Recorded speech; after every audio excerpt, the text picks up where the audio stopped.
আত্তাহিয়াতু এর পিছনে এত সুন্দর একটি গল্প তা জানা ছিল না। আমার বিশ্বাস সবার ভালো লাগবে এবং পড়ার মনোযোগও বাড়বে ইনশাল্লাহ। আত্তাহিয়াতু আসলে অনেক গুরুত্বপূর্ণ একটি দোয়া। এই দোয়াটার পিছনের গল্পটা জানার পর সত্যি আমার হৃদয়টা অনেক কোমল হয়ে গেছে। আত্তাহিয়াতু আসলে আল্লাহর সাথে আমাদের মহানবী সাল্লাল্লাহু আলাইহি ওয়াসাল্লাম কথোপকথন একটা অংশ, যা আমাদের মহানবী সাল্লাল্লাহু আলাইহি ওয়াসাল্লাম ইসরায়েল মিরাজ যাত্রার সময় হয়েছে মহান আল্লাহর সাথে।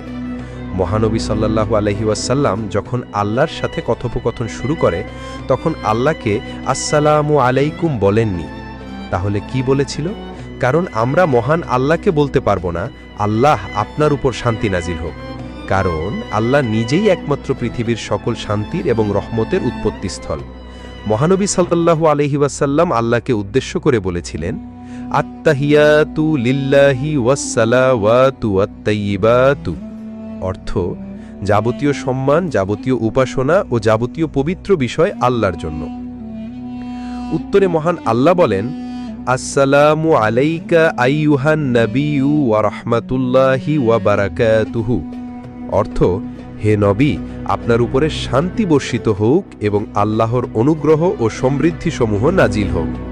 এতে মহানবী সাল্লাল্লাহু আলাইহি ওয়াসাল্লাম বলেন, আসসালামু আলাইনা ওয়া আলা ইবাদিল্লাহি সলিহিন, অর্থ আল্লাহর সমৃদ্ধি শান্তি বর্ষিত হোক আমাদের উপরে এবং আল্লাহর সৎকর্মশীল বান্দাগণের উপরে।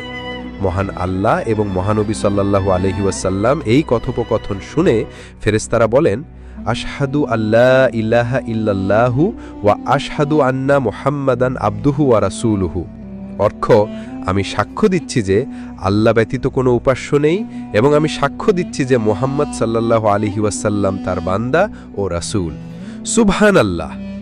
এখন আমি এবং আপনি আত্তাহিয়াতুর গুরুত্ব এবং পিছনের ইতিহাস জানতে পারলাম। এবার একটু চিন্তা করুন তো, এই লেখাটি যদি আপনার মাধ্যমে অন্যান্য মানুষেরাও জানে তাহলে তারাও এই দোয়ার গুরুত্ব বুঝতে পারবে।